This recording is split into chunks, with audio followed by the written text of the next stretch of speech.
மாடு என்ன செய்யுன்னு கேட்டிங்கன்னா, ஸ்பீடாக புல்லு மேயும். என்னடா இவ்வளோ சீக்கிரமாக புல்லை சாப்பிட்டுட்டு அப்படின்னு சொன்ன உடனே அது எல்லா புல்லையும் சாப்பிட்டுட்டு ஒரு மூலையில் போய் அல்லது ஒரு மரத்தடிக்கு கீழே போய் உட்காந்து உள்ளே கொண்டு போனதை திருப்பி வெளியே கொண்டு வந்து என்ன தெரியுமா செய்யும்? அதை அசை போட்டுக்கிட்டே இதுதான் மாடினுடைய தன்மை. நிறைய வேளைகளில் நம்மளும் மாட்டை போல தான் இருக்கும்.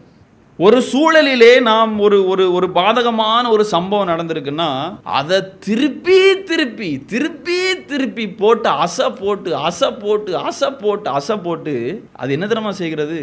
முதலாவது அது நம்மையும் தீட்டுப்படுத்துகிறது, நம்மை சார்ந்தவர்களையும் அது தீட்டுப்படுத்துகிறது. இதுக்கு பேர் தான் அசை போடுறது. அவர்களுடைய வார்த்தைகளை நாம் அசை போடுகிறோம், அவருடைய செயல்பாடுகளை நம்ம அசை போடுகிறோம், அவர்களுடைய நடத்தைகளை நாம் அசை போடுகிறோம், அவருடைய சுவாபங்களை நாம் அசை போடுகிறோம், அவருடைய முகபாவனைகளை நாம் அசை போடுகிறோம். ஏனெனில் அது நமக்கு மன பாதிப்பை ஏற்படுத்துகிறது. நல்லா கவனிக்கணும். இந்த கசப்பு, இப்படிப்பட்ட பேசப்படக்கூடிய சில வார்த்தைகள் நமக்கு மன பாதிப்பை ஏற்படுத்தினாலும் அது என்ன தெரியுமா? நல்லா புரிஞ்சுக்கங்க, அது ஒரு நச்சு விதை. நீங்கள் திருமண வீட்டிற்கு செல்கிறீர்கள். நீங்கள் செல்லுகிற பொழுது ஒருவர் உங்களுடைய கையில் ஆலியாண்டர் கேள்விப்பட்டிருக்கீங்களா? அரளி விதை. இந்த அரளி விதையினால எந்த பிரயோஜனமும் கிடையாது. இந்த திருமண வீட்டிற்கு செல்லுகிற பொழுது உங்கள் கையிலே ஒருவர் ரொம்ப பாசமாக ரொம்ப அன்போடு இந்த அரளி விதையை 1 கிலோ என்ன செய்கிறாங்க, உங்கள் கையில் தந்து விடுறாங்க. தந்து விட்டு இது நீங்கள் கொண்டு போங்க பிரதர், கொண்டு போங்க சிஸ்டர்னா கொண்டு வருவோமா? ஏன்? நமக்கு நல்லா தெரியுது என்னது நச்சு விதை. இதே போலதான் ஏதோ ஒரு இடத்திலே ஒருவர் பேசுகிற சில வார்த்தை, சிலருடைய செயல்பாடு, சிலருடைய நடத்தை, சிலருடைய சுவாபம், சிலருடைய முகபாவனை நமக்கு மன பாதிப்பை ஏற்படுத்துகிற அது. அதையும் என்ன சொல்றேன், அது ஒரு நச்சு விதை.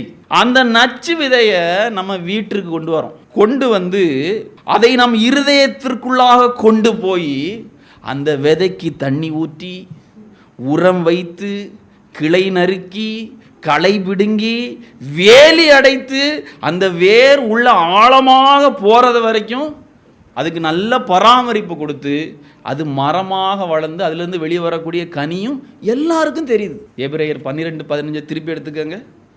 என்ன சொல்லுது எபிரேயர் 12:15?